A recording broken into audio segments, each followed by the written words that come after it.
Sa lalawigan ng Isabela, matatagpuan ang Magat Dam, isa sa pinakamalaking dam sa Pilipinas na itinayo noong ika-8 dekada upang magsilbing pangunahing pinagkukunan ng tubig at kuryente sa rehiyon. Ngunit sa likod ng makapangyarihang estrukturang ito, may mga kwentong bumabalot sa hiwaga at kababalaghan. Ayon sa mga lokal, bago pa man maitayo ang dam, may ilang lumang baryo ang nalubog sa ilalim nito, kasama ang kanilang mga tahanan at libingan.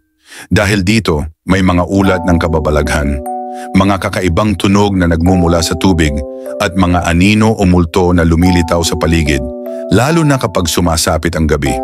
Pinakakilala ang kwento ng mga nalulunod na hindi na nakikita ang bangkay, na ayon sa paniniwala ng ilan ay dahil sa mga engkantong nag-aangkin sa kanilang kaluluwa.